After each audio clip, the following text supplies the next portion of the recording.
Yo, Thursday night, best ball draft night, Thursday night. I think the last best ball draft stream before the season. 1 week from today at this time, we will be watching NFL football for the 2025 season. Let me switch over to the Dynasty Daddy Twitter account so that I can retweet my own tweet. And then let's get into it. I'll hit the intro. We can do two things at once. Let's get it.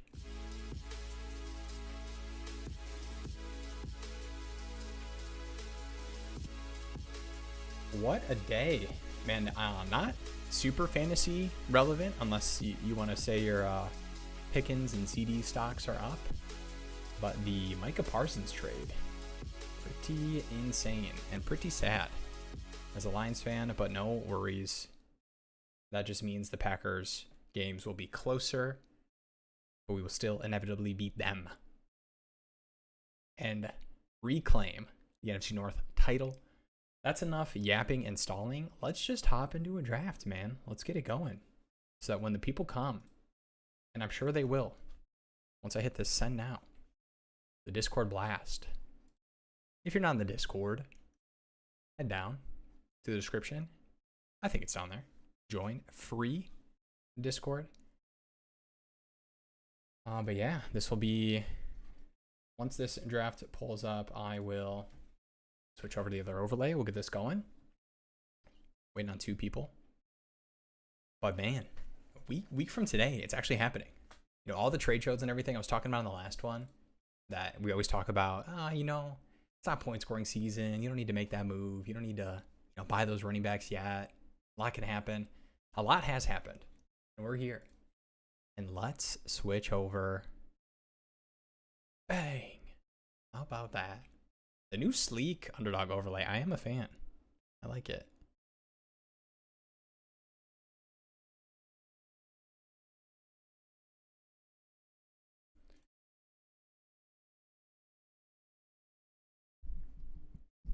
The 10 spot here. All right, I kind of like my stands. I don't really like doing the whole, and I've definitely talked myself out of it where it's like, oh, I have too much of this guy, or I don't have enough of this guy. But right now, I'm kind of get your guy season. You know, I've been in the best ball drafts I have been doing outside of the Thursday night streams. Not as much JCM bill chasing up, but I definitely will star my Ollie Gordons, try to get some more exposure. I definitely was unfortunately a Jalen Wright guy, and mostly it's less of my confidence in the Jalen Wright bet and more of my confidence that good best ball teams round out their drafts with like the Will Shipleys, and right now it feels like Ollie Gordons of the world, Chris Rodriguez, like these backs that don't get drafted in bell cow range, but because of the way you constructed your roster, whether you went elite quarterback or, you know, you went really heavy receiver on a half PPR site, rounding out your running back room is pretty important just to give yourself upside weeks at that position when you're so strong elsewhere. But man, Gibbs, the Gibbs 101. I mean, it's definitely get your guy season. So I don't think that's insane. And I think Gibbs, especially on a half PPR site versus a receiver, like building through the running back, nothing wrong with that. And nothing wrong with doing it with the best running back in the game. Chet, what is up? What is up? How you doing, Chet? Man, I was yapping about it just 5 minutes ago when I started the stream. But 1 week from today, literally at this time, NFL football will be being played. There's a better way to say that. I gotta start practicing some of the stuff in the mirror. You know, I get in trouble when I'm put in front of a camera with a mic. I have to yap for an hour and a half, 45 minutes, depending on how the draft goes. All right, we are on the clock here. Neighbors, Puka, BTJ. Let's go Neighbors here. And then I don't think as much recently since there hasn't been any negative Stafford news, but I've seen Puka fall a decent amount. Would not mind a Neighbors Puka.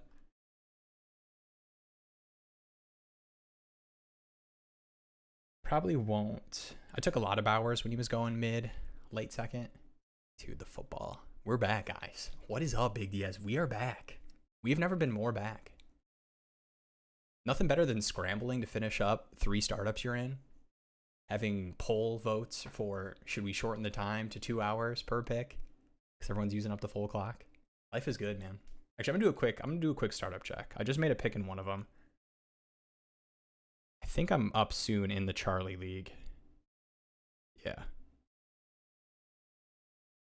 And I'm in a redraft best ball. All right, Puka goes. This is kind of a tough spot for me because actually I would do either of these. I have a decent amount of HN. And, you know, in the final days, we see King Henry go. I don't mind taking HN here. Or Chase Brown even. But I have a decent amount of both of those guys a little bit later. The foot stuff is definitely worrisome. To me, specifically more in best ball. I think the healthy year-long upside, I think you could put Neighbors up against any player. If the quarterback play is actually, significantly improved from last season. I don't want people to forget how bad the Giants offense looked for most of last year. And granted, a lot of the Neighbors crazy spike week, you had the Colts. What do you have? 2 touchdowns, and one of them was a 60-yard one. I'm up in Charlie. We just had an auto. Oh boy. All right. Let me do a peek see. How long have I been on the clock? Okay, 4 minutes. The Adam Thielen auto. I assume Scott, unless that was a full timer run out, he seems like a Q setter. All right, Neighbors London. What's nice about the Neighbors London start is I don't have a lot of Cook. And I definitely am not doing that on purpose. I don't hate Cook or anything, especially at that price, just because I feel this range. I've been really, in the drafts I've been doing, I've been just going elite quarterback. Lamar, Allen, Daniels. Hurts falls enough for me to not have to push him up versus a lot of these receivers. I do have a lot of Devontae already. And Tet's been moving up a ton. Dude, the Micah trade. Yeah, as a Lions fan, it is brutal. It's brutal. I'm not going to lie. I was coping about it earlier. Still going to win the division, obviously. But, no, that's... Yeah, I feel for Cowboys fans, man. I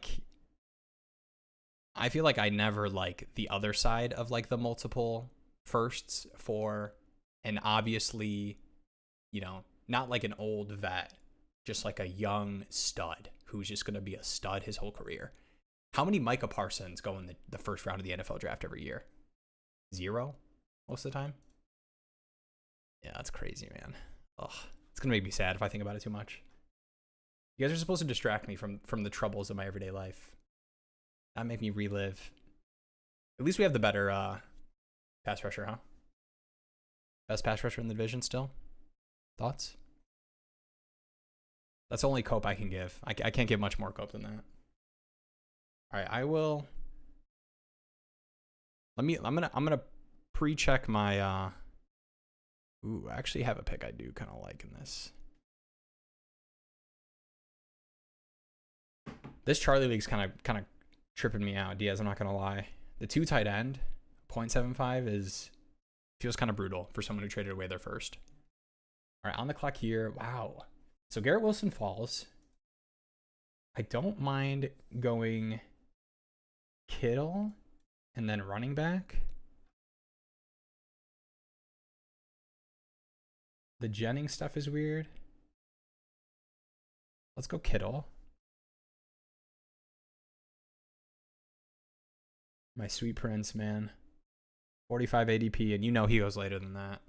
I've been seeing Brees go in the 50s, man. Yo, what's up, Zeno? How you doing?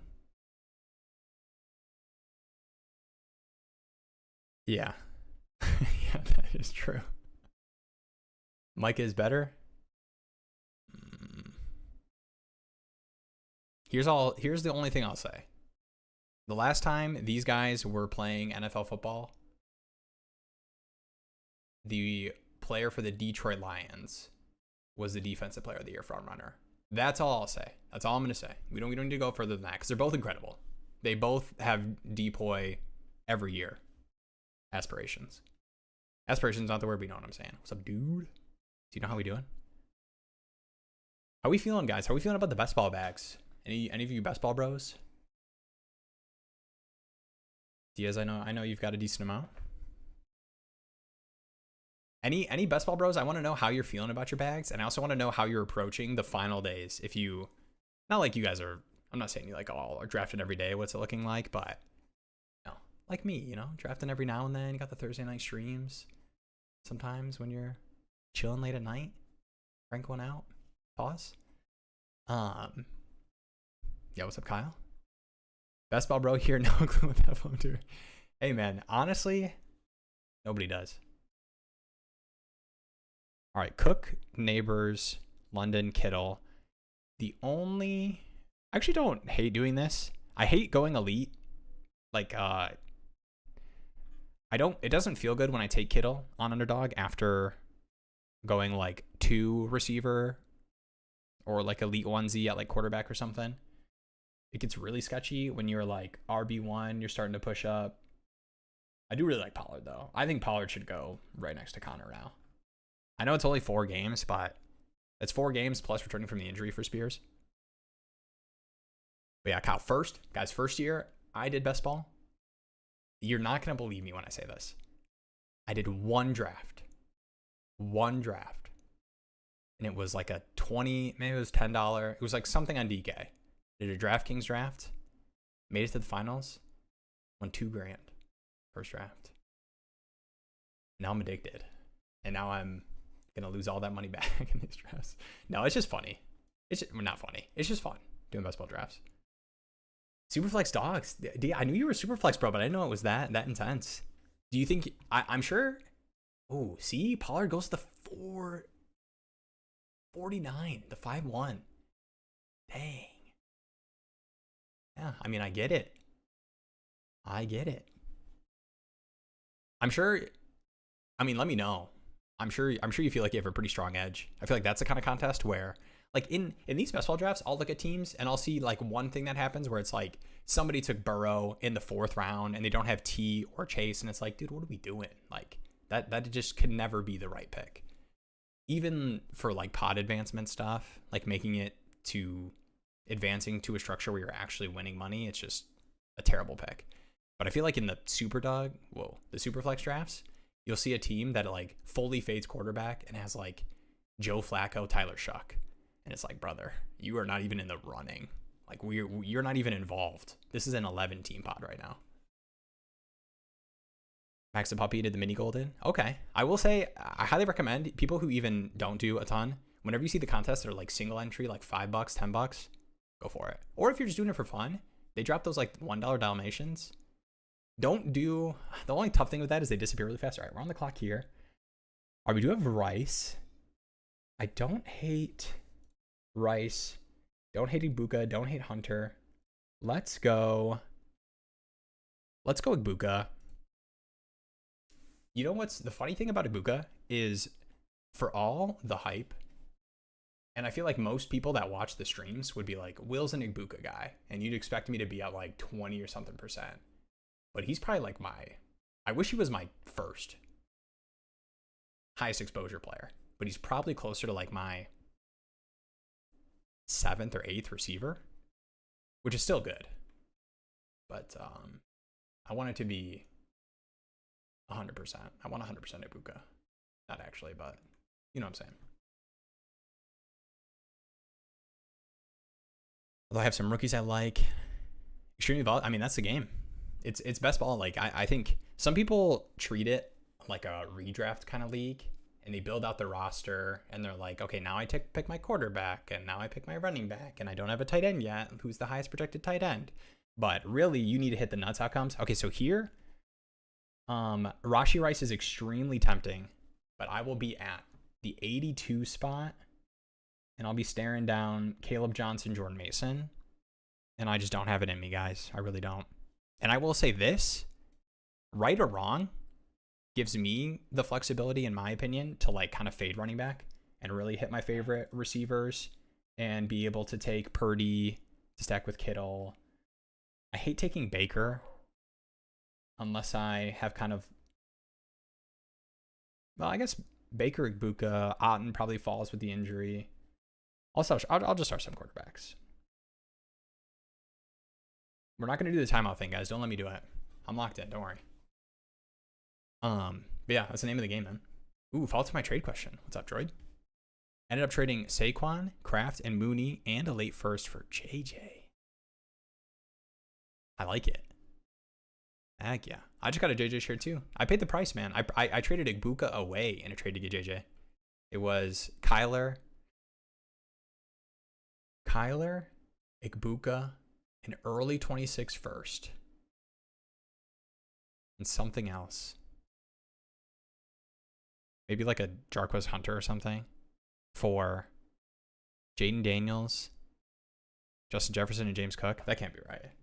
It was a fleece, but I don't think it was that big of a fleece. All right, I promise, Diaz, I'll make these Charlie picks. What am I, only like 15 minutes in? I'll make these Charlie picks on stream. We're doing it live. I'll even set up the scene the right way.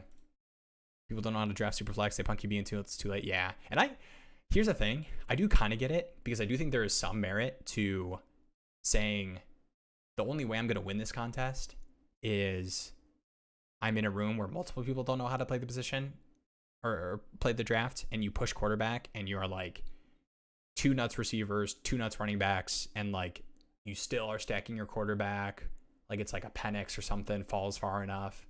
But I feel like that really only happens on the contest release, like the first like week or so, where the ADP is all screwed up. And then once enough drafts have happened, and it's like, yeah, okay, quarterbacks go high, because if you don't have 3, you're kind of GG'd. Out of my trade due 10-man Superflex, I got a 27-second and a third for Bill and an early 4th. I'm in for it, especially in what I assume is a shallower 10-man Superflex league. Like the best case Bill scenario to me. All right, wait, let me lock in here real quick. All right, receiver wise, how are we feeling about Addison, guys? 3-game suspension and Thielen back in the room. Are you guys worried at all?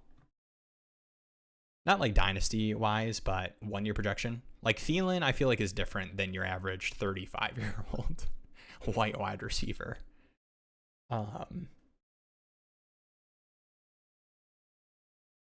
right, I'm down to take some Jennings dip. I'm not touching Reed right now.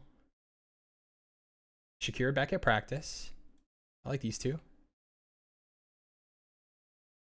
We can go Jennings and then Purdy. Guys, is Jennings going to play football this year? Do we know?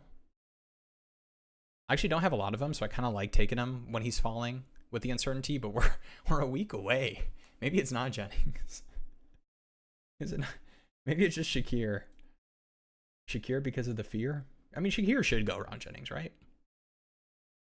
Dang it. Just had to open my mouth. All right, any of these running backs I like? Jordan Mason. AC. I think I want to push running back.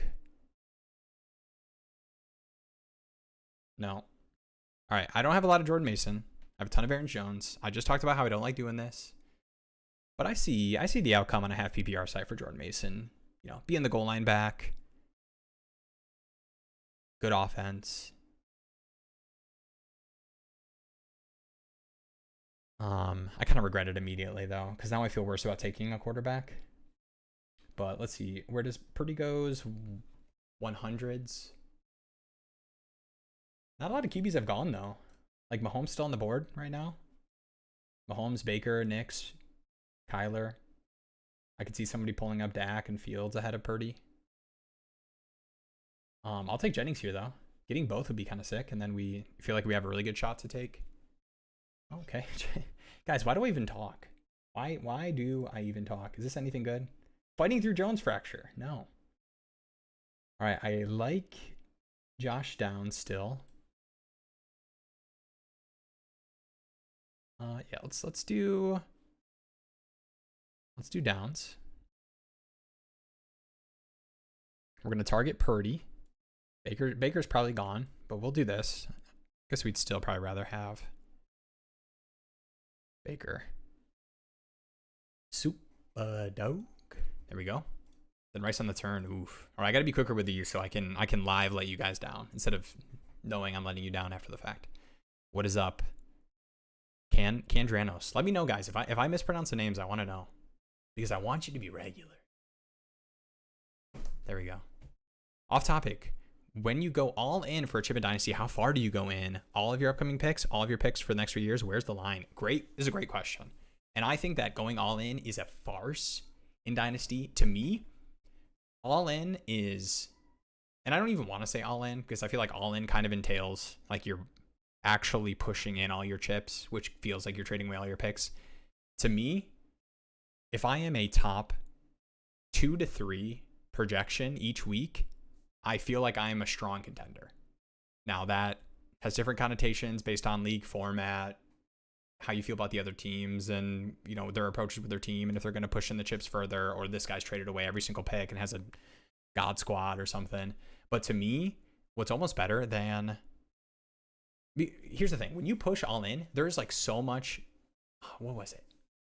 There's so much volatility in Dynasty. And I was going to try to remember the percentages that I read over across like all Dynasty leagues where it was the percentage that the first and second seed that get buys, like literally getting a free win in a playoff structure of 6 teams, the percentage chance that one of those 2 teams wins it all is less than 50%, which I think makes sense when you break it down, but it's kind of crazy because it's still, you get the free 2 games and then you get paired up against another 2.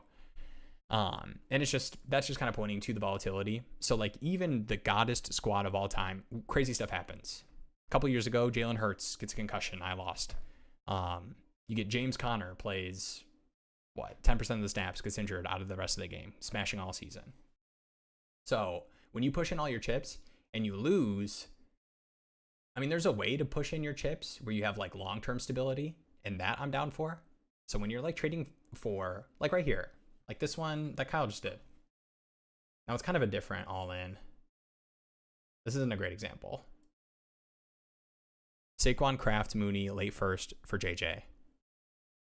So, I mean, obviously trading away Saquon production, it kind of feels weird, like contender-wise. But like moves like this, where you're trading away, like if you were trading away like 2 firsts plus something else for Justin Jefferson, it's like, okay, yeah, you're pushing in all your picks. But it's like, I'm pushing in all my picks for the Dynasty wide receiver 1 or 2.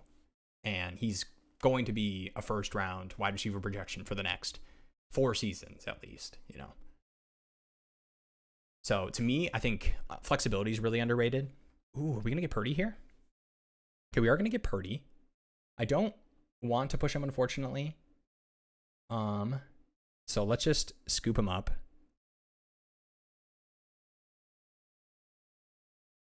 I'm kind of like stressed about quarterback because I've been doing a lot of DraftKings drafts. And with the quarterback passing boosts, like the 300-yard games and everything, the quarterback runs are scary. So whenever you can like secure you're going to get a stack, I always go for it. And I kind of like Purdy because this is like the last range of quarterbacks where I think I could see myself stopping at 2, even though I probably shouldn't. So like if I went Penix, maybe I'd find a way to grab Daniel Jones or something, but I wouldn't force it. All right, the Godwin buzz is what, week? Ooh, I kind of like Mooney here, who sounds like he's just returned to practice. This is still a little past ADP. That's one less Penix drafter target. And I feel like that could be a really consolidated room.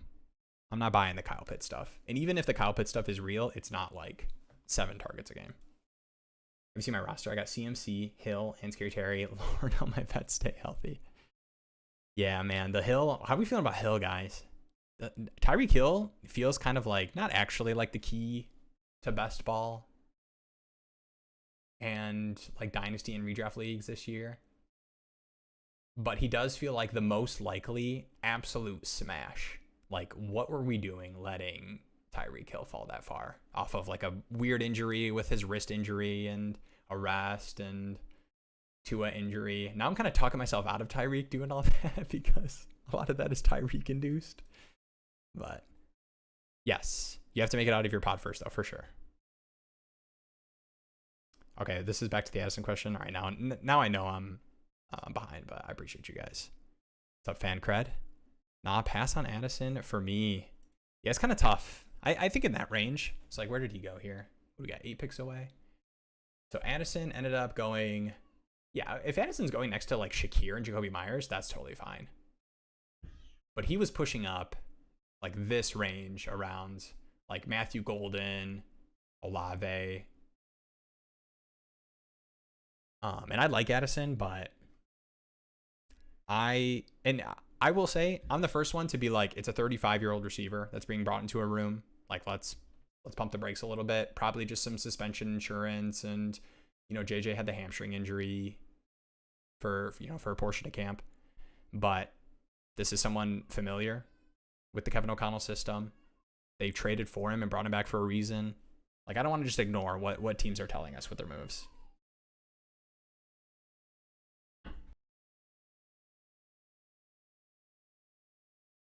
Yeah, do that. Hit the like. I appreciate it.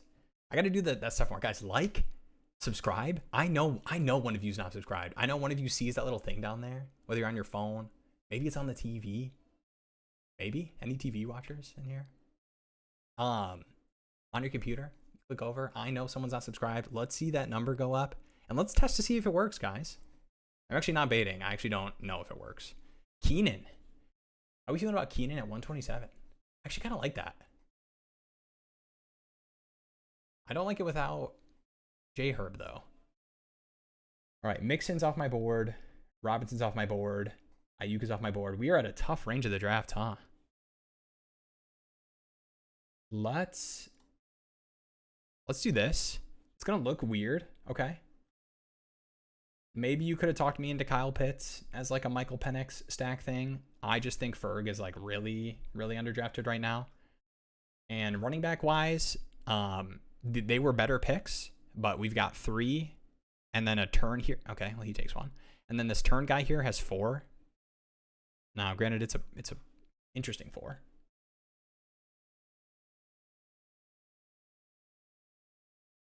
I probably just have to take Penix, huh? All right, this is a pretty bad turn. That should have been a running back. Yeah. Cook, Connor. Here's what we're doing, guys. This is the draft where you bank on the RB values. Okay, you start doing this. Come down here. You just start starring. I actually kind of like Jaden Blue now. I've not been taking a lot of Jaden Blue. Spears at 162. Jerome Ford, Rico Dowdle, Will's boy. Keaton Mitchell rising, huh? Let's go. All right, it's probably Penix, unfortunately. All right, we're done at tight end though. That's the thing. Like, not taking a running back there or a receiver and doing the tight end instead means this we're assuming is a banger pick, which means that these two are more than satisfactory. And honestly, if I'm taking Kittle, I'm probably just doing 2 tight ends anyways.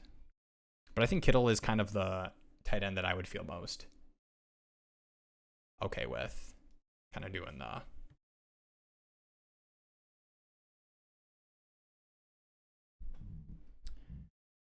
two decent tight ends. Spike week stuff, right? Ooh. Actually was just there just a couple weeks ago. They did it for clout and to have this be his retirement home.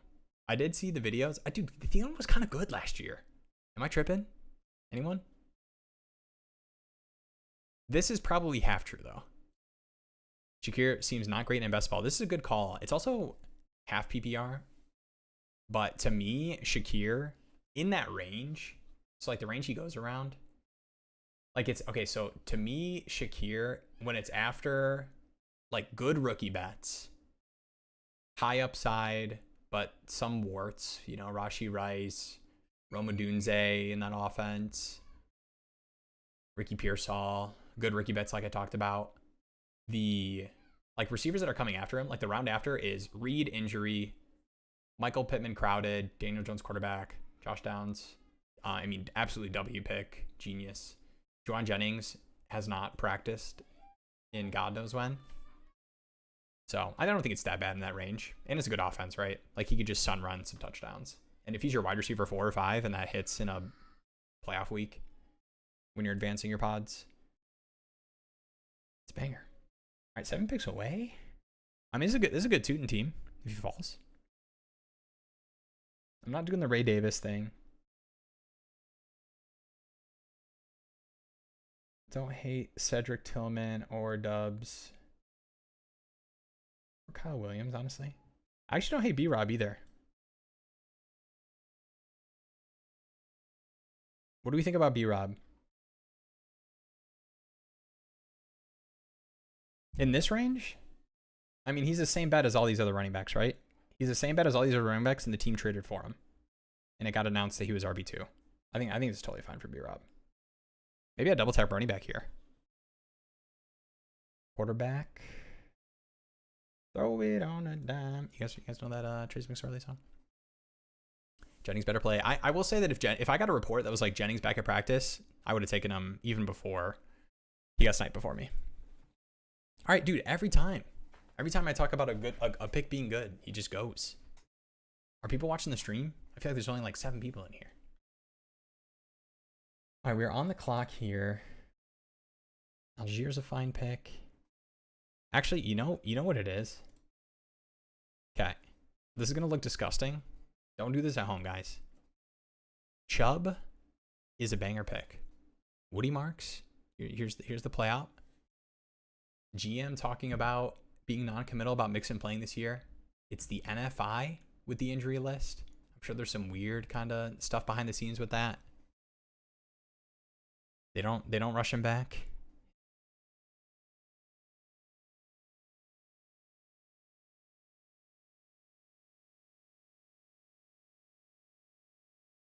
All right, like get goes. Let's do a quick.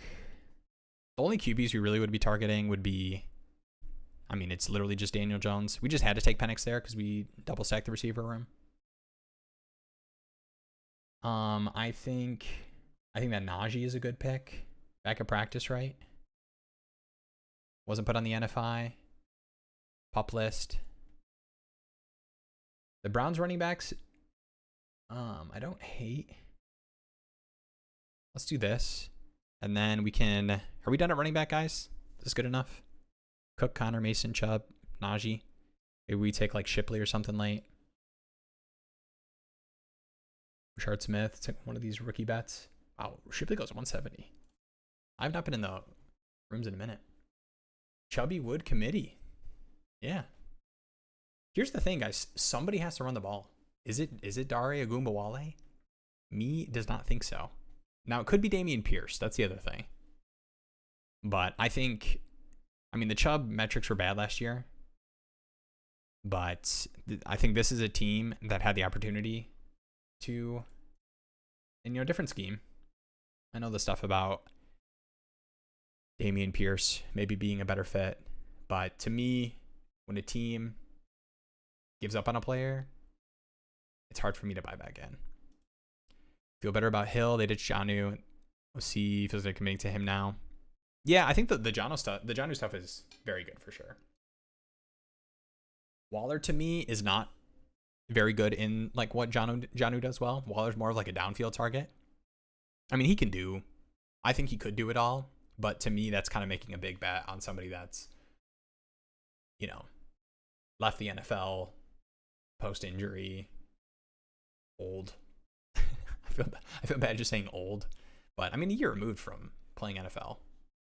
Now, I was down for making the fab bids on Darren Waller, but as far as impact on the offense versus what Jonnu was doing last season, I don't see it.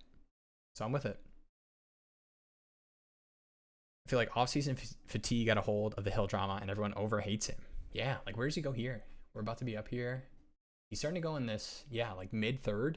He was going here, which doesn't seem like a lot, but this is like a huge jump. Like it's like AJ Brown to Marvin Harrison is basically the jump we just saw, which is kind of crazy. Doesn't seem like a lot, but trust me, it is. All right, we are up here. We see Chiggy go. All right, so we could go third quarterback. We got Geno, Darnold. I think we might just push. All right, I like. Ooh. Okay, actually, I really like Shipley, but I think with this team, when we're already at 5 running backs, I like taking the rookie bet. I kind of like this receiver room. Guys, Neighbors, London, Buka, Downs, Mooney, Io Manor, Io Manor. Can I get a pronunciation check? I heard on an interview Io Manor, so that's like all I've been saying, and then somebody corrected me. And I was like, oh, like, where'd you hear that? Could I hear what you heard that from? And they're like, no, I think that's just what it is. And I was like, oh, so we're both probably wrong.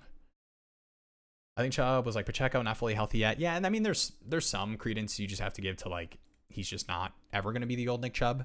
But to me, at pick 154, when there's a chance the incumbent just does not play the entire season, would have loved Shipley to fall back to us.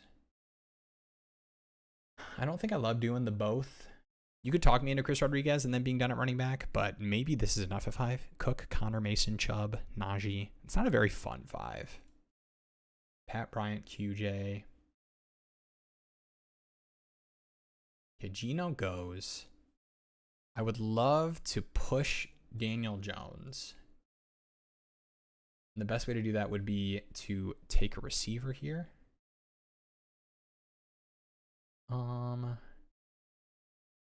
We taking my guy, my goat? No, let's go. The thing is, I kind of like the Chris Rodriguez bet, especially in half PPR, because there's such a chance he is the goal line. I think there's a decent chance that he is literally just the goal line, early down, slammer. And I think that is a very profitable position. All right, let me fix this real quick. So we're going to do, here's the play, guys. You ready? We fix this. For the final 2 picks, we go to make the Charlie picks. I think I'm on a turn. No, I'm not on a turn. I'm kind of in on Chubb. If he's 60 to 70% of the running back he was, startable asset for sure. And yeah, like I said, half PPR site, the 150 range. Like here, he's RB4, which like should be hitting your lineup consistently. But if I make 3 of those gross running back bets, each of them only really has to hit my lineup a couple times in the season, right? Like the hope is these guys are smashing all year. Bye weeks or when they're not smashing, we're getting random 1 to 2 touchdown games from these grinders. And same here with a little bit more upside. And then because of that, we went elite tight end, 2 quarterback, hopefully 3. You ever star Daniel Jones and say hopefully I get this man?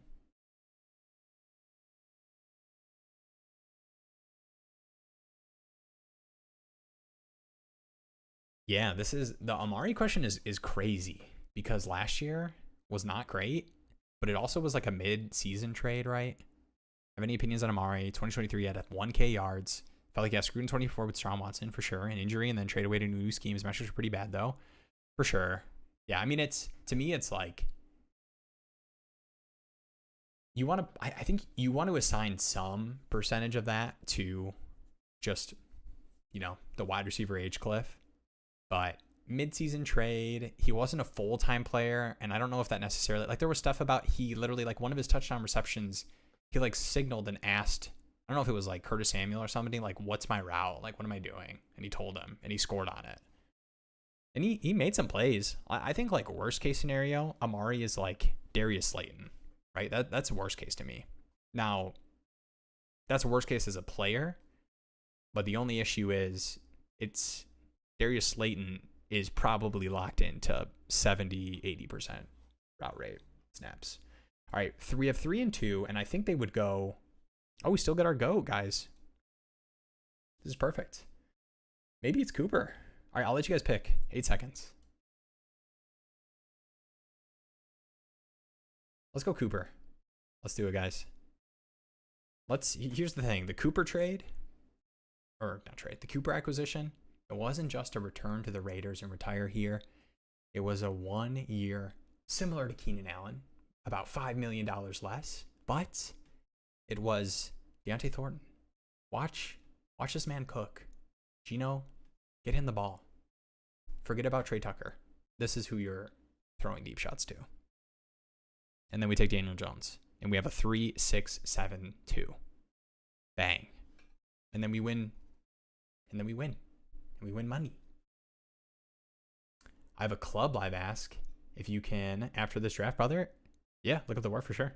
I'll do that with the Charlie picks. 12/11, Superflex PPR. Would you trade a Buka and a 26 mid first for Saquon and Godwin? I would not. I would not. Now, to be fair, I am... Oh, guys. Harold Fandon, my goat.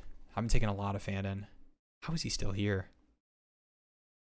Daniel Jones or Harold Fandon? Purdy, Penix. Oh, guys. It just has to be Daniel Jones. It's stacked. Maybe it's not. Here's my issue is I think when you draft best ball teams, you have to find the balance between weighing the worst case scenario and assuming that you've hit the nuts, right? So to me, maybe it should have been stopped at 2 quarterbacks, because if Drake London and Darnell Mooney are good picks at their ADP, Michael Penix has to at least be somewhat smashing. Now I kind of like my team a decent amount, but also I think the bigger thing was tight end wasn't what I needed. So even though Harold Fandon is an awesome pick, I think George Kittle, Jake Ferguson is like such a good 2 tight end room that at least to me, I think Jake Ferguson's an awesome pick at 130. Kind of excited to see Daniel Jones in New York. Yeah.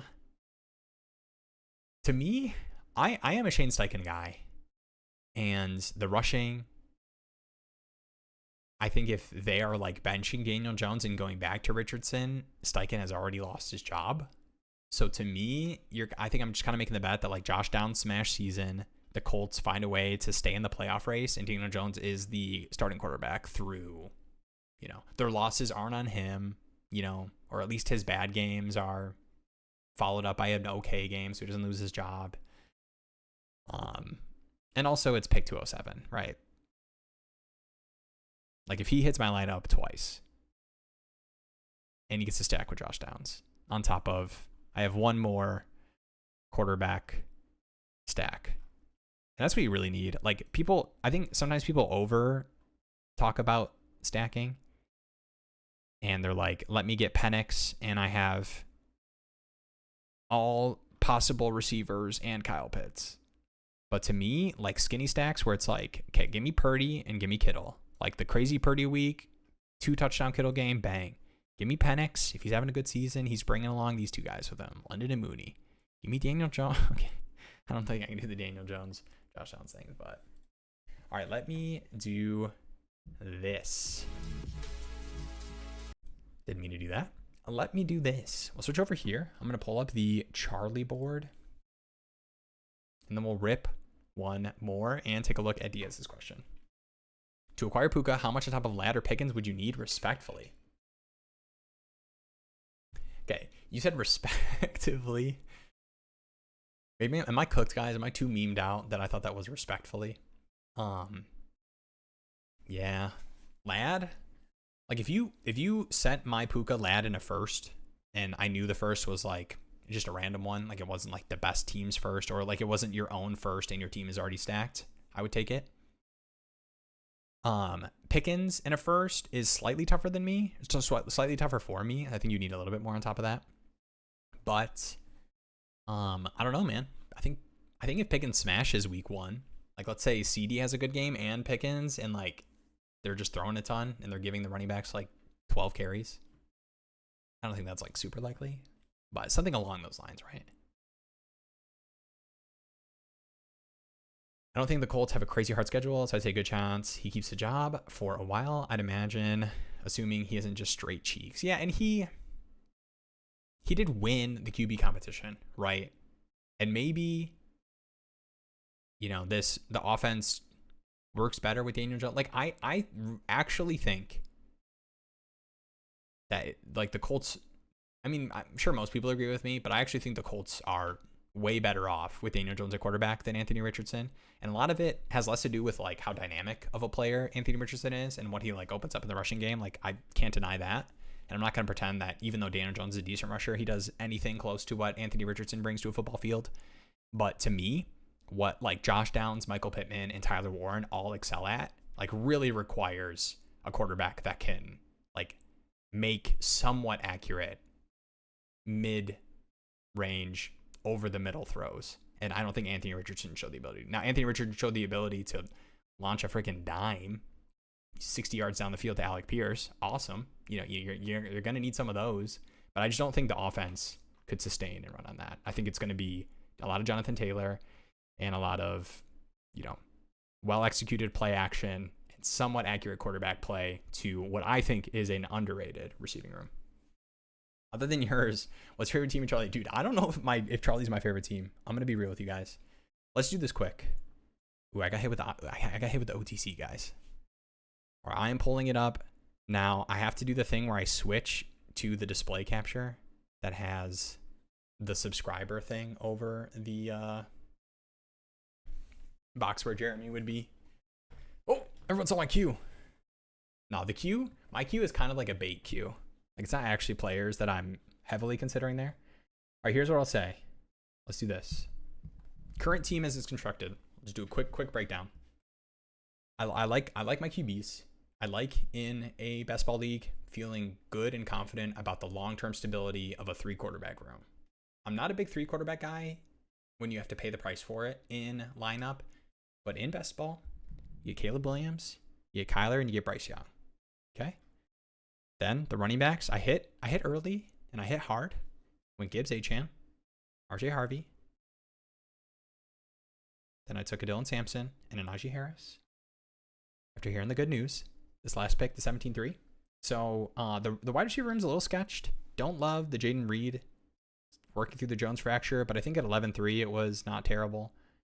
Garrett Wilson, Travis Hunter, Jaden Reed, Shakir, Ayuk, Pup, Michael Pittman, and then tight end room, a little sketchy.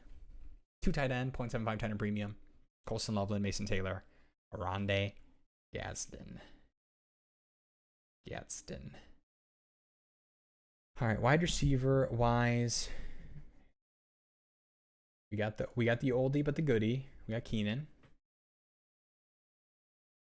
Got some interesting running backs. I like Shipley. This literally to me, I know there's a lot of names up here. I think Shipley is probably the best pick in this range. And that's probably who I'm going to take. Couldn't really talk me into any of these quarterbacks, especially when I already have 3. I don't feel the need to make the gross quarterback bet. That could just be a 0. I think it's a pretty bad pick in best ball. Tight end, like Komet and Mayer are fine. But I don't think they're great picks right now. Like they just feel like similar picks to a lot of like other gross tight ends down here. My GOAT is gone. He went a lot earlier than I thought he was going to go. Theo Johnson at the 13-12. Feels bad. I don't know why I thought I'd get him here. It's fine. You could talk me into Cole Kmet here. You really could. But I'm making the Colson Loveland bet, guys. For value. Yeah, the thing is, like, for value, yes. But I think the reason he falls here is there's a realistic possibility that I took a pick here that is not doing anything for me this season. Like, you can say what you will about, like, he got some snaps with the first team and, you know, he still played behind the other tight ends a little bit in the preseason. But, yeah, I agree. I think in this, I think it's the kind of bet I want to make when I miss out on having a really good tight end room. So, to me, though, I think Will Shipley is just a banger pick. He feels very much like Ollie Gordon, who I also think is a banger pick, who went, where did Gordon go? Yeah, 14-3. Banger pick, yes. I think Ollie looks, I mean, obviously, I think Ollie has a little bit more upside of like the sun run. He's just Raheem Mostert, you know, that Shipley doesn't have with Saquon there. But there's a chance this is just he gets the Kenneth Gainwell stuff from last season. And when the Eagles are beating teams by 30, it's Shipley. So I think I'm taking Shipley here. a lot of these running backs feel like zeros, but Shipley feels like the 1-0 that to me is like has a role, you know, for the Eagles. I'm not afraid of AJ Dillon in any capacity. So let's make that pick. Let's do. I'll quick check your team. Josh Allen Bowers is pretty nasty. Kyron Igbuka. All right, what do you want for him? CMC, Tyreek, McLaurin, Kelsey. Oh, he's going for it. Can I beat this team, guys? I like this Palmer pick. I like that pick. Like, Torrey Horton's a more fun pick. Okay, I like the Horton pick more, but you got sniped, so it's okay. But I like the Palmer pick. Are you an OL guy? Tight end looks, yeah. I mean, for this year though. Oh, you're just talking about in general, I assume. Because Goddard, Kelsey, Bowers for this year is pretty nasty. Not to mention Gesicki. I mean, I just kind of accept that my tight end room is going to suck, and I'm going to have to find a different way to do that. And I think my hope is that it's through some of these, like, Ayuk picks, maybe Najee, maybe Reed, maybe one of these players plus a pick gets me a tight end. But it's going to be tough. It's going to have to be from one of these tanking teams. But I'm probably just not going to get it anyways. All right, let's pull up the Big D as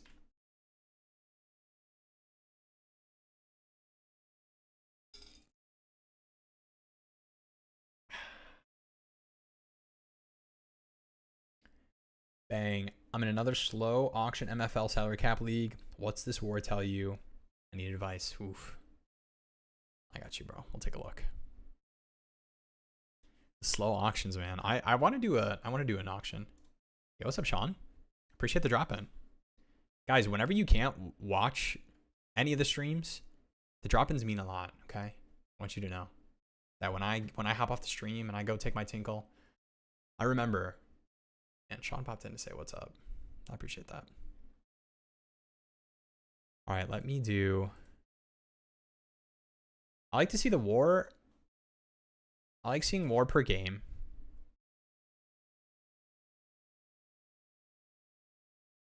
I like to see. We'll do a couple things. We'll start war per game, but I also want to see what the actual scoring is.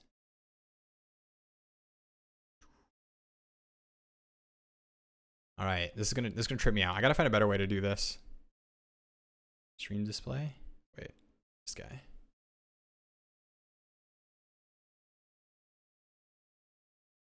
Trade up to get Tesla, and that dude took him. Dude, I think I had starred. Actually, I'll go back to here real quick. I'm pretty sure. Where was the Tesla pick? Right here. Oh. Dang, that's brutal. I'm pretty sure I had starred this 16th round. Where was I picking? 17-3. Dude, my whole queue went in this round. I had starred Coker, Kirk, who I like, Thornton, Io Manor, who I didn't think was going to make it back to me either of these guys. I didn't start QJ, but I get it. Wandale I starred. Tesla I starred. Yeah, dude. That was brutal. I'm not as big on... I mean, I'd start Horton too. And I almost took Horton here. But I saw the... Sometimes Will gets hit with the positive report. Blinders. And I also just think there's a world where like Najee is just pretty gross this year. In a good way. You know what I'm saying? Lights. Everyone like if you haven't already. True. True. Great call. And sub if you haven't already. Guys, if you don't sub, Jeremy's going to make me shut down these best ball draft streams. He told me. He said, Will, if you don't get one sub this next stream, you're done. We're never doing this again. And it's just going to be me on the trade show. Also, if somebody did sub and the number didn't go up, let me know. Because it might not be connected properly. So. Seeing Jonathan selling... Yeah, dude. That's tough, man. It's just a zero. It's tough to take in best ball, says the guy that drafted Brandon Ayuk. But yeah, man. Dude, somebody should take him. Somebody should take him. Come on, Diaz. When's your next pick? 2012. I could take him here at the 19-3, but I think I have to hit some wide receivers or tight ends. My team is just not strong enough at either of those positions, and those are so important in best ball. That's probably my only regret is... Okay, I have 3 regrets. Garrett Wilson is a regret. Not taking Tyler Warren here. Yeah, it's okay. You can't live your life with regrets, right? All right, let's peek at the scoring settings. This is best ball, salary cap. 12 team start 11. 3, 3, 1, 2. Half PPR. 0.125. Geez. 7. All right, are we just being cute just for the fun of it? We got 0.125. Jeez. Get a grip. 0.1 pass completion. 7-point passing touchdown. Interesting. All touchdowns are 7. Okay, that's kind of sick. Wait. Are all these trying to like adjust to raising all touchdowns to be 7? Quarterback's got to be pretty kooky, right? Well, it is 0.25 PPC. I missed that. -4 for interceptions.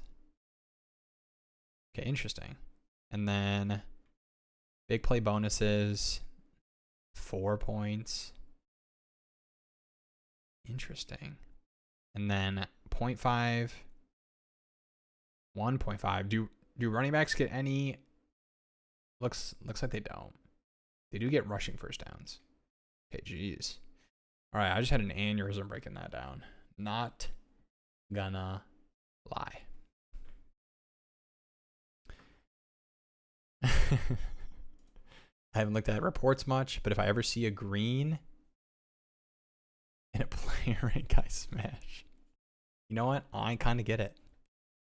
All right, let me know what you guys like looking at when you're checking out the war graph. To me, there's a couple things I like looking at. I do like looking at average positional war, and you can filter the data set. So sometimes I'll do this thing. It doesn't change it much, if at all.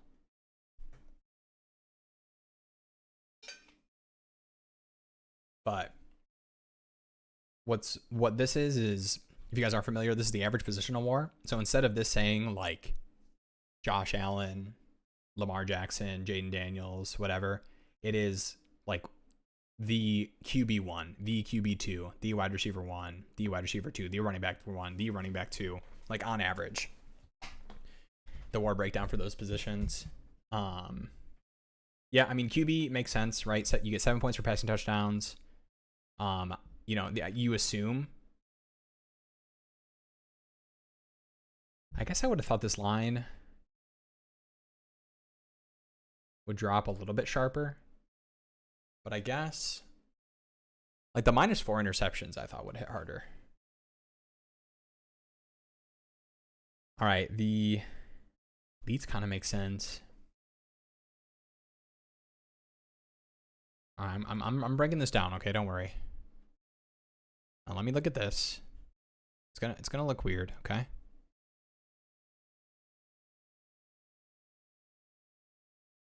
Just be cool, guys. Let me find it.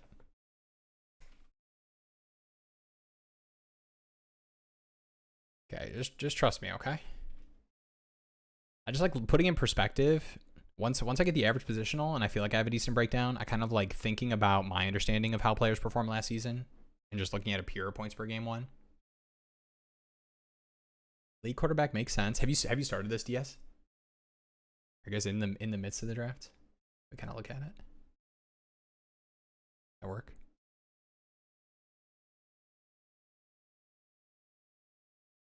Oh, this is MFL, right? That's probably why. Okay, my bad. That's not me. All right, so I think the best analysis for this, instead of me just like stalling until I think of something to give to you, would be to think about what most people are understanding about this league. And it's definitely quarterback is king. You know, elite quarterback. And best ball having 3 is nasty.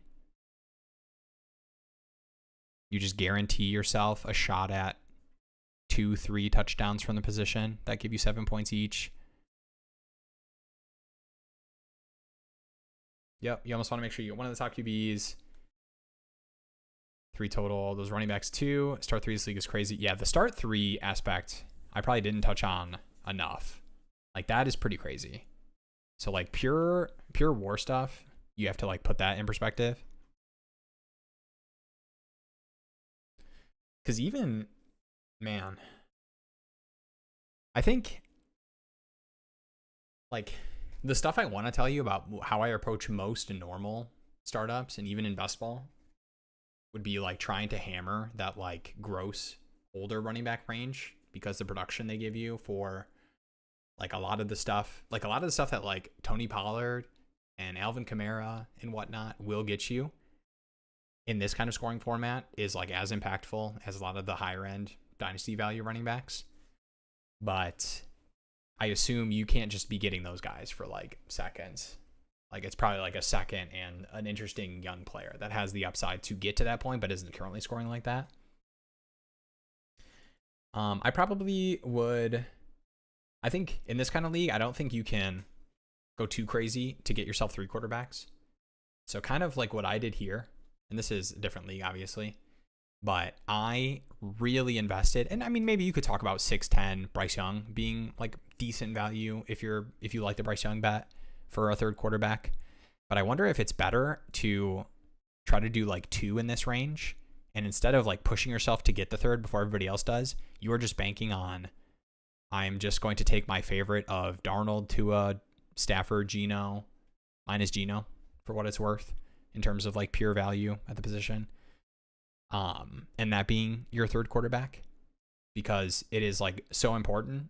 But if you are doing what I'm doing here, unless you're trading away firsts and doing the startup dumb, you are not going to be able to comfortably hit the start 3 running backs. Just got started. Ooh. Let's go. Oh, I think he's. No, yeah, it did. I think Diaz is talking about his startup that we're breaking down right now. Yeah, I think my like purely thinking about the draft, I think that I would approach it as in, if I can get an elite quarterback, that really does help unlock the strategy that I'm talking about, where you find your value in like the 2nd through 4 range. And I know it's an auction, but like in terms of like the price that you're paying. And then you find a way to get that 3rd nasty one for cheap. I mean, you probably just have to avoid tight end. You know? Like the war isn't like disgusting for tight end. Like the elite guys are still kind of up here. But man, even in best ball, it's going to feel gross. But like, I think the true winners in this league are the ones that like get this range right enough. You know, the kind of like get Jake Ferguson for cheap, who just signed the contract extension. Like maybe Chig is something this year. Like I'm just like calling out random names. Jatavian Sanders, you know, year 2. Versus, yeah, let me get that TJ Hawkinson, Mark Andrews, because he projects the best. I'll pay up for Sam Laporta. And like if you're doing this, you're losing so much money to fill out these 3 running backs that you're having to start every single week. Like the thing with this league is like I kind of played it like it's a start 3 running back, right? Having Gibbs, Achane, RJ Harvey. But like this was a lot of investment in best ball to hit these 3. And one's in my flex right now. Like look at this. This is the 110, the 310, and the 6'9" that I traded up for. Like that is a lot of investment in the running back position. And it's not even any kind of special PPC, first down, start 3. But yeah, I think if you leave the draft and you don't have 2 good quarterbacks, I think you're feeling pretty rough. So I would lock in on that. But man, I'm curious. Like give me updates. Let me know how it's going. I have not done an MFL auction. I'm sure I would enjoy it. I will say, guys, I have a wait. Do you guys want to see my? Would this be funny? We'll win a little kooky. We'll try to price enforce in an auction, and it did not go well. Look at this team. I need to fix this team. All right, let me do this real. What is this? All right, fantasy football is rigged. All right, don't worry about these. I'm changing these. Also, come on, bro. My friend Alex, He said he would do this. We were in Discord drafting these teams together, and he said that he would trade me Charbonnet and Najee for Drake May. This is a standard league. I think it's a good deal. He said no. Crazy. Okay. So this is a standard league, and my approach was by any means possible, get 2 amazing running backs. So I paid up for Bijan and CMC, and T. Higgins was my keeper, unfortunately, because all my other running backs were way too expensive. And then I tried to price enforce Jaden Daniels because Josh Allen went for like, it was like a $200 budget. Josh Allen went for like 40 something. Josh Allen went for like 44. Then Lamar goes for like 42. And Jaden Daniels is at 33. And he's the clock's ticking down. And I was like, dude, people are going to pay up for this. And I put him up to 34. No bids. And I just get Jaden Daniels for 34 after going 2 elite running backs, which honestly, I'm fine with doing the elite quarterback thing. To me, my bet was going to be like cheap Drake May, which I ended up getting. And then third sick running back. Like I wish this was a $34 running back. Instead, it's Chris Rodriguez in the flex. But we'll land the plane, guys. We will land the plane. All right, let me queue up another draft. And we will, oh, this looks weird. We will end on that. We're doing it live. Bang. Sorry, my boss walked in. I had to get my full attention. No, you're good. You're good. Dang. Sheesh. Let us know. Give me the updates. Just randomly write them in Discord. Just know I'll read them. I got someone all over me for my Hunter, for this Igbuka. For his Igbuka, I told him Igbuka plus Williams plus a first. For Hunter, T-Law, and a second. But he wants Hunter, Igbuka straight up. Yeah, I mean, you don't have to do that. What's the, what is the, like, position? Like, I could just tell you, like, a pick you could try to get. But is there something like with your roster that would make sense to do? Like for me, sometimes when I'm like, let's say I've got like a sketchy running back room or something, it's like, you know what? This is the kind of team where like I could use a Jerome Ford, you know, like even if that's not the value, you do like, yeah, give me Jerome Ford in a third. And like you can have your favorite of those two, but you don't have to do that, dude. I think Igbuka arguably projects better than Hunter, even if they're both kind of at their peak powers. And I'm a big Hunter guy. You just cannot tell me that Godwin out for the first 5-ish weeks of the season, and that's not even talking about how much he's going to play when he comes back. Mike Evans, Jalen McMillan, IR, Cade Otton, nursing an injury right now. Like the run out for Igbuka is like legendary with all the positive reports. All right, we are on the clock. Let me pull up. We have the 7 spot here. Draft just started. I know, guys. I know. I'm sorry. I'll get this fixed. Don't worry.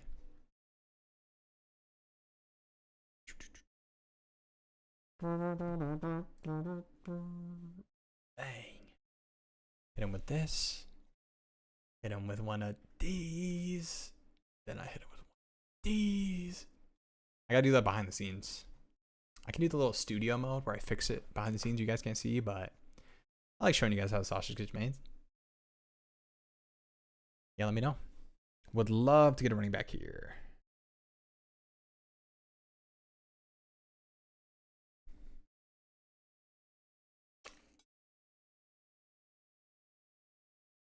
I said it and we got it. I'm going to do it, guys. CMC. I'm not afraid about the B-Rob stuff.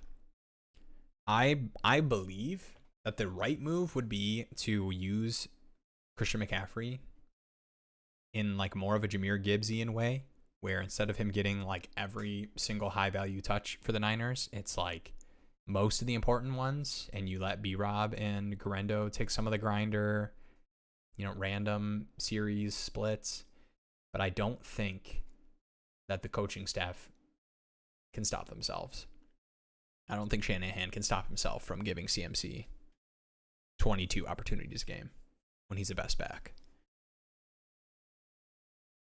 in their division, not in the league. That is Jahmyr Gibbs. All right, we're here coming up on the turn here, 2-6. I will take Chase Brown, guys. I'll do it. I'll do the double running back start. I like Ladd. Actually, I would do both of these. I'd do Jacobs too. To me, I think one of the starts I wish I did more was like hammering elite running back, because Chase Brown was going 3rd round, middle, late 3rd round. Land the plane. You know what? I was gonna make a joke about you're saying this in the start of the 2nd round of a draft, but I kind of need to hear this now. Like when I say land the plane, I lock in, but it's usually after I've already messed something up and I have to land the plane because of a mess up. But what if we landed the plane right when we took off? Yeah. What if the plan was to land the plane immediately? What then? All right, AJ Brown is on the board. Guys, I can't not take Chase Brown. I think Chase Brown is just going to be one of those, we're watching a YouTube video at the end of the season and it's what was the best pick in every round. I think it's going to be Chase Brown in the late 3rd. Is going to be like, this was just the pick. And like if teams got to start Puka and Neighbors and Chase Brown, like they went crazy. Yeah.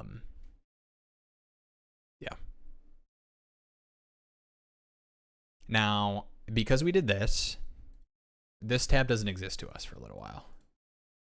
Unless the only way it would exist to us is if in this 3rd round, like Hampton fell.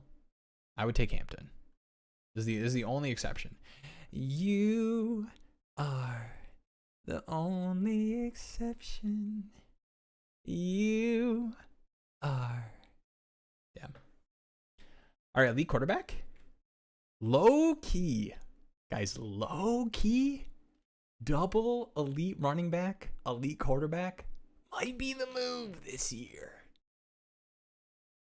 Mostly because you can't make me take Marv or Garrett Wilson. Like you physically cannot make me do it. All right, Josh Allen or Lamar, guys. Somebody. First one I see in chat. Josh Allen is probably easier to stack with falling Shakirs. I think I'm going Josh.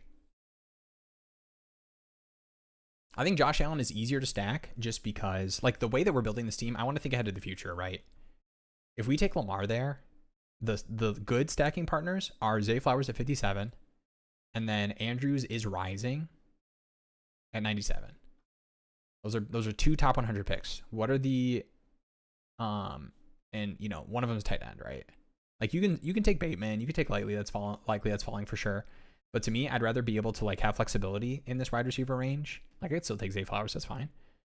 But Khalil Shakir, who falls at 83, Keon at 87, and then I think there's some fun late ones. Like even Kincaid's kind of Kincaid is what? Yeah, 132. And you don't even need to stack Josh Allen. Like I think he's a fine skinny stack. Loaded in the club ask. All right, I'll give you the quickie look-see. Post plane landing. Once the plane's landed and everyone's grabbing their bags and taking a look at my bags and saying, "Dang, well, it seems nasty. No way this guy started running back, elite quarterback. What a madman." And I said, "Yeah, brother. I get Devontae Adams at 42. Of course I'm starting elite running back, elite quarterback. The Lamar guy just gave me Devontae Adams at pick 42. Come on. Devontae Adams playing with the wide receiver kingmaker, Matthew Stafford, whose back's going to be healthy all season. Come on." Could have talked me into Pickens. He really could. If that was, I would have gone Pickens over Worthy if Max Lane here went Devontae. Lamar's ready to attack too. True. Let's look at this. What better start? Nico, Bowers, Lamar, Worthy, CMC, Chase Brown, Josh Allen. Guys, I will say this is the start you post on Twitter and are like, Bowers, legendary tight end season, Nico, Julio Jr., Xavier Worthy with Rashee Rice suspension. He's going to hit the ground running, and you feel great, and you're like, it's okay, I'll get my Dylan Sampson late, my Jerome Ford, and my Ollie Gordon. Fill up my running back room. Now, this is the freaking, you're winning the pod week 1. Josh Allen, Chase Brown, Christian McCaffrey, Devontae Adams. It's a high testosterone start. What if there's no play? Oh, jeez. Bateman likely. The RV, that's large. True. While you're online, you should switch the Charlie timer to 2 hours. I will do that. That's a good call. Did that win? We are to 2 hours in the other leagues. And I probably should have just done it without a vote, but I wanted to at least do the vote to give people the, like, they at least know what's happening and can kind of do the queue setting thing. But I appreciate it. Good call. All right, I can get down and clown with some Ridley. I'm really in on Ridley this year, guys. Igbuka's there too. He's staring me down. Guys, is it Igbuka for Ridley? Am I tripping? I'm probably tripping, huh? Let's go Ridley. You could have talked to me. I actually probably would have gone Devonta Smith there, but like anytime I have some sort of injury, even if like I think it's totally fine, I'm chilling. There's a chance Igbuka's not gonna fall to us. All right. The only thing is these. So this 79 pick is probably gonna have to be a Bills receiver, which works out well because that's what we're gonna want to do structurally anyways.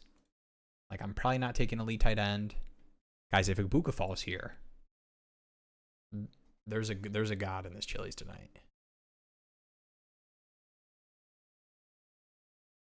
It was never gonna happen.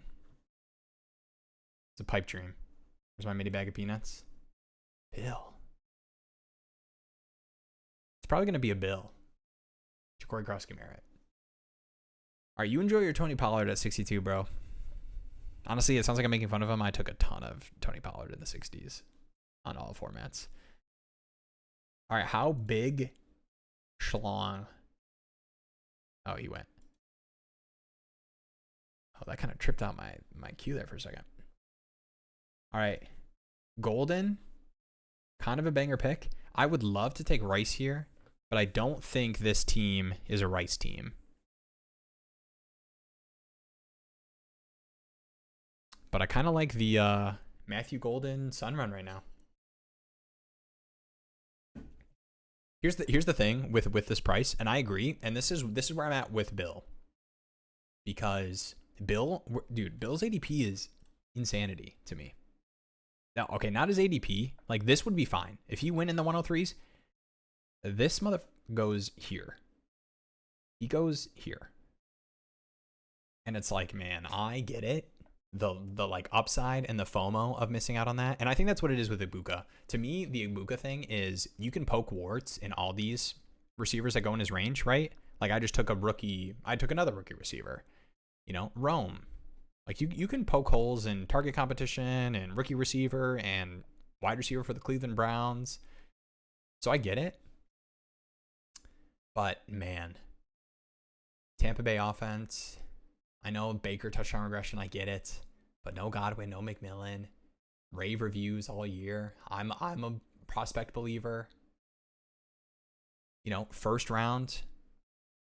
Yeah, it wasn't top 10, but we've had many smashes in that kind of late teens, early 20s range. All right, I am going to go Shakir, because I think it's more likely that Coleman falls back to us, and I would double tap. I would do it. You guys can't stop me. You legally cannot stop me. Is Kelsey a good pick, guys? 93? Or no, because Mark Andrews is the same thing. No, because Tyler Warren's there. Yeah. All right, I'm taking one of these guys.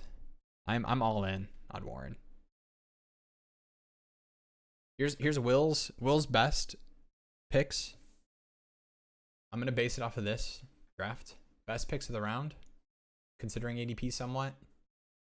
Give me late CMC. You know, healthiest running back in the room.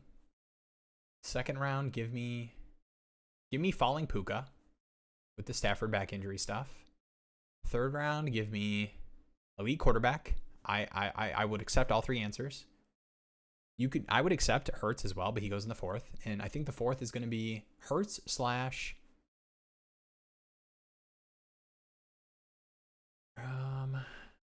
I like a lot of these receivers that go here. No, brother, Jeebus Christ. It's Jeebus Crust. That's funny. That's actually hilarious. All right, guys. Am I just doing Josh Downs again? Am I playing the hits? You could talk me into Zach Charbonnet. You really could. You could. You couldn't talk me into Bill. Maybe you should talk me into Bill. Like, if I'm willing to take Zach Charbonnet there, should I be willing to take Bill there? Should I just have taken Bill? Get more Bill exposure? Oh, sorry. Kind of blocked you guys out there.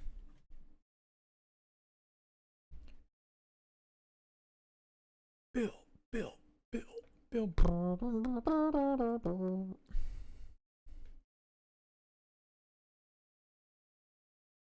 Science rules. Here, okay, I've done the Bill thing before, but we were just talking about potentially picking him in that range, so I'll do it again. To me, I get the upside, and that's why people are chasing him up, is like the FOMO of I don't have any in the 140s, 150s, 160s, 200s where he was going. When he was getting buzz a little bit, I wasn't taking him in the 130s. Now that he's in the 100s and 90s, now that B-Rob's gone, I want to have some. And I do get that. I do get that. But to me, when you're starting to take him over, like, we are confident that this running back has a meaningful fantasy role, I can't do it. So, like, this right here is fine. He went after J.K. Dobbins. Like, that's totally fine. But he was going, I've seen him go ahead of, like, David Montgomery, you know, Aaron Jones. And I get that people don't like those guys, but, like, as far as, like, yearly projection on a site that touchdowns matter. All right, Jaden Reed, we're not doing.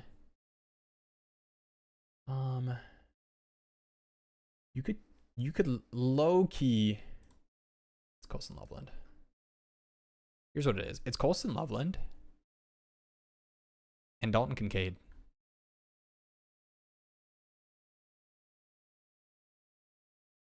And I don't know what to tell you guys. That's just what it is. You're going to have to accept it. And the second quarterback we were taking. No, why does Caleb Williams go so early? Never mind. Jordan Love. And we're doing this. Oh, they have the same bye week. Never mind. We were cooking. We were kind of cooking there for a second. At 127, we were going to take one of those guys. Wow, QBs are flying, right? Caleb, I guess that's where he goes. They're not flying. I thought we were in the 90s still for some reason. Bill. Don't worry, birds. I haven't forgot. I'll pull up your chat at the end.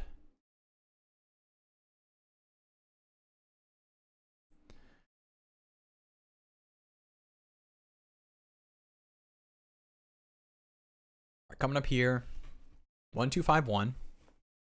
The tight end is Colston Loveland. We can probably push Kincaid. No, maybe not, man. It's not the end of the world if we don't hit Kincaid.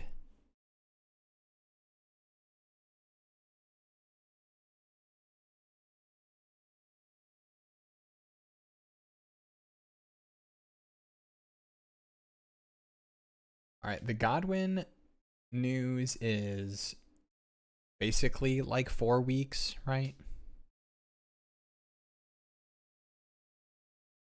All right, you could talk me into Godwin or Mooney or Kirk. Don't think I want to touch running back yet. I think some of these guys I like even more than the running backs that go here. All right, with this team, I think this team needs Mooney, unfortunately, more than it is willing to hold off on Godwin.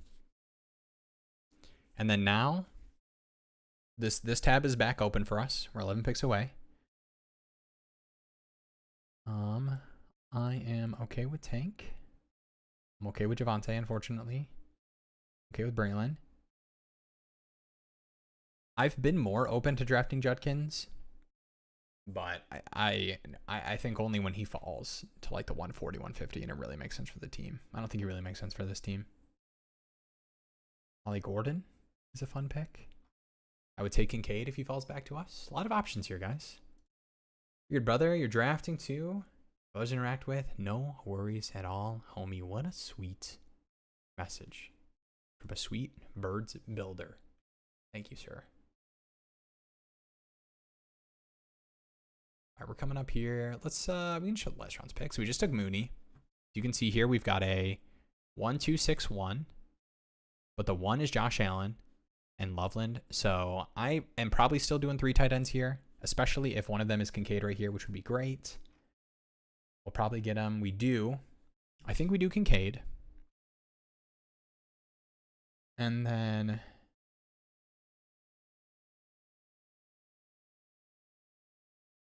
could be Palmer as well, but I feel good enough about the receivers that we've taken up to this point where I'll just make the Shakir bet. And I don't think you really need to. Like, Lamar probably more so than Allen. I don't feel the need to stack super intensely, but I definitely don't feel the need to triple stack Josh Allen. There's merit to it for sure.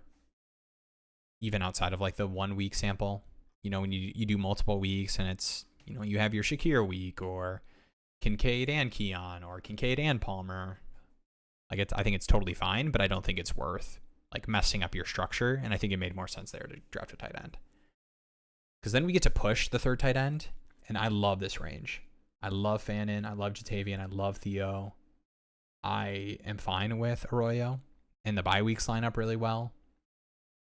I'm fine with Juwan. Darren Waller, you'd really have to talk me into, but I could see myself doing it. All right, Ollie Gordon goes. Kind of like Tootin on this team, I'm not going to lie. Let's go Tootin. You know, the bet is still the same, even though the ADP is worse for obvious reasons. You know, does feel like he's going to get the RB3 job. But I'll tell you what, Christian McCaffrey and Chase Brown should score a lot of points in the first 10 weeks of the season before I need to use a Baichel Tootin. Now, Samson, arguably better pick for this team. But I'm not going to lie, guys. I'm doing a little bit of coverage. I have a lot of Samson at some pretty good ADPs. By the way, I just read ahead in this message. Forgot to say go, Pack, go, baby. They coming for that chip for sure this year. I don't think so, man. I've been thinking about it. Micah Parsons is great. But you know what's better than Micah Parsons? Aiden Hutchinson. That's the only cope I have. Is that I would argue to the ends of the earth that Aiden Hutchinson is better. Hashtag no bias. Nah, it is. I literally have no copium. I have no pushback to give. That is freaking insane and awesome if you're... Ooh, we get Palmer to fall back to us? That'd be kind of nasty. They all have 5 receivers. But also 2 quarterbacks, so this range is not really great for them.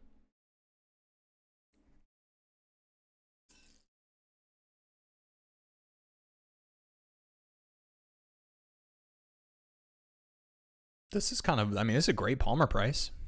I'll triple stack Josh Allen if these are the, bro, like every time I'm like gassing up a player, a pick I'm about to make, it just goes. All right, what do you think about Chubb here? Similar bet to, let's just wait on Najee, yeah? Let's do Cam Ward. It's gonna look weird, right? But we're done at 2 quarterbacks there. And we have the Cam Ward Ridley. And we also get to take my favorite 180 player, Io Manure. It sounds like I'm making fun of him. I'm never going to say that again. We can hit one of these running backs. This is definitely a running back pick. We got 2 tight ends. So how we're landing this plane.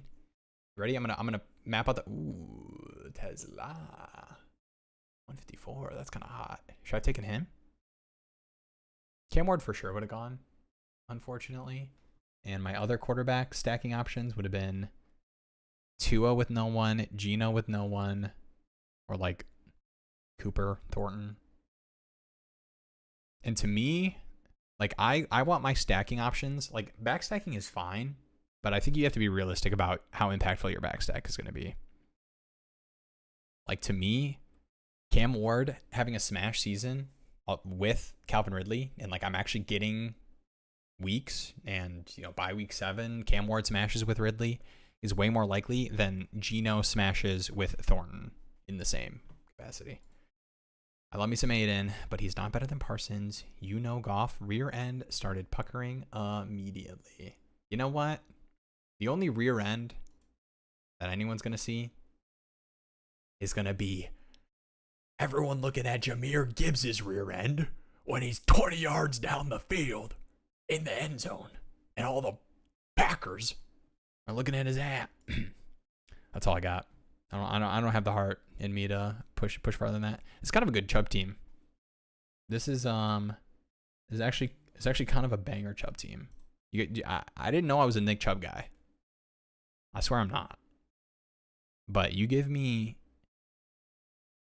the rookie and the chaperone. Nick Chubb fills in the cracks. A little 12 for 60 and a touchdown from Nick Chubb to push along Will's best ball team. While Josh Allen and Cam Ward and CMC and Chase Brown and Devontae and Calvin Ridley are smashing. Yeah, I'll take 2. And we're right here at 175 to take reach a little bit on my favorite rookie. Not my favorite rookie, but favorite rookie in this range. I like him more than Pat Bryant. Oh no, we're cokeheads. Sorry guys, we're gonna have to take a detour. Unfortunately, this is the order. Coke. Oh, guys, every time they're on the stream. I know they're not because there's only a couple people in here. Appreciate you guys, by the way. But I've been getting sniped like insane. And I get that Coker's a riser, but that's still like 12 ahead of ADP. I'll see what they're on defense or not lying. Honestly, it's not even, I wouldn't even say it's a defense thing, man. Gibbs is just like that. There are a few running backs in the league. Like Gibbs is Jamal Charles to me in terms of like, holy shit, All right, we are most, I do like Shipley. Shipley is kind of a fun pick here. But I think is it Io Manor? 186.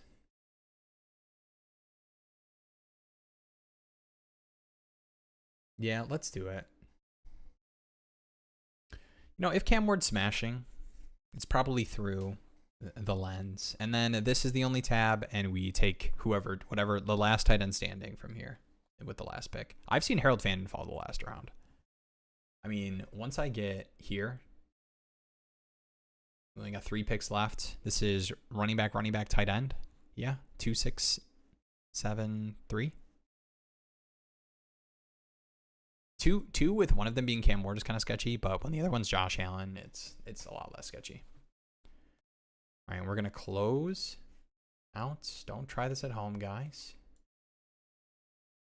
With this here. Bang. Oh, you can see my roster construction is perfect. Not my roster construction is perfect, but you can see what every team has. I think that's helpful for all the best ball bros out there. All right, running back wise, I don't hate Keaton. I don't hate Chris Rodriguez. I'd probably do this order. I think DJ Giddens has locked in the RB2 spot. Pass catching upside as well. So I love all these three. These three are great picks. IMO. And I probably would go in this order just because I think Giddens might fall. So let's do, I don't really have any Keaton Mitchell. By week 12. Let's do this just because I think we need touches more than anything else. And I think Chris Rodriguez has a better chance of that. I think Keaton Mitchell has like more of the upside bat, but I kind of already have. Like, this is my upside bat right here. Is smashes all year rookie. And then especially if my last running back is going to be in the vein of Giddens, like you have to look ahead with your picks. So if my last pick is one of these two, right? I mean, I don't really want to take Roshan, but could do it. I've made worse picks than Roshan. Okay, I think Emmanuel Wilson's a really good pick too, but I would probably do it like this. So depending on I think if Giddens goes, I'll do this, and I'll take okay,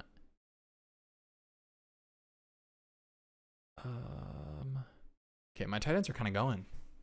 Somebody took Fannin.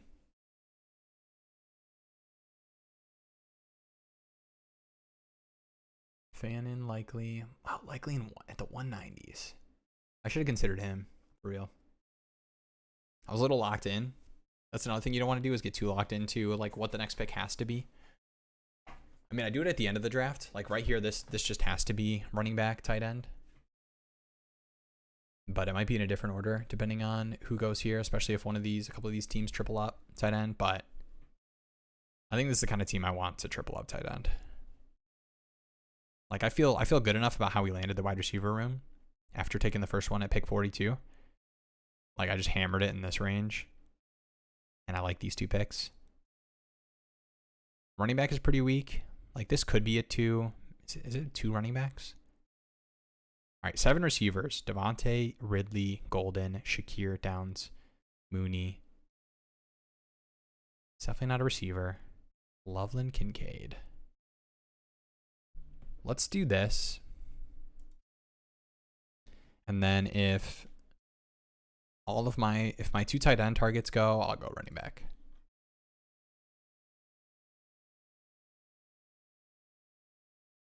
I just don't know if you can make me take Darren Waller, guys. Am I tripping? One day ago, we started participating in team drills. Season starts next week. Who else is there, though? Theo Johnson's not been practicing, also. Like, this was 19 days ago, but I feel like the last report I saw was that he's been, like, undisclosed missing practice. So that's weird. Freiermuth goes, okay. All right, who's a better pick here? Loveland, Kincaid. I think Waller is probably a better spike week pick than the other two, but the other two are a little bit more consistent. Like with Loveland, Kincaid, do you want consistency or random spike weeks?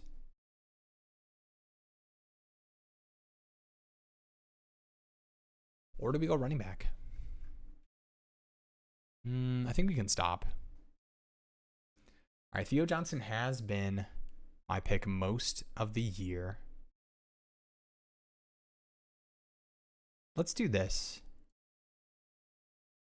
Let's pretend. Okay. I haven't taken a lot of them. And I think there's a world where you get some weeks out of Darren Waller. And I'm not banking on a good season. I'm banking on some smash red zone tight end weeks. 2, 6, 7, 3. I like it. Oh. All right, let me click over here. This is the Hunter Igbuka League. Oh, awkward. Sorry, Jeremy. All right, let's take a look at the squad. I want to get a good feeling. All right, I love this. This is nasty. JD5, Purdy, T-Law. Woo. I like this team, man. Oh, this is kind of brutal.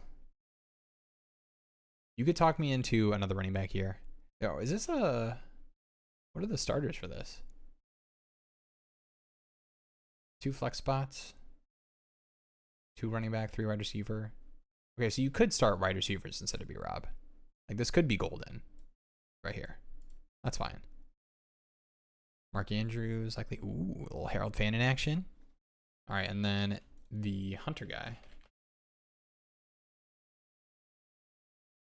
What?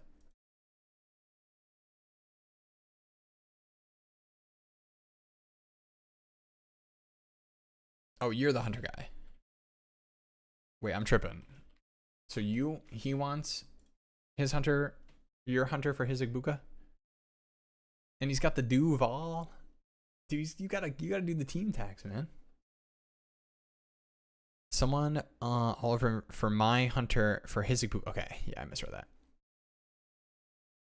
All right, ooh. I would see if you could get one of these guys. I would do that. I mean, ideally you're just getting like a pick, or like you're adding on to Hunter to get a first or something. That would be my most ideal move. But like if I'm him, I'm not trying to do this. I'm trying to find another way to tier up if I really care about the difference between those two. I would.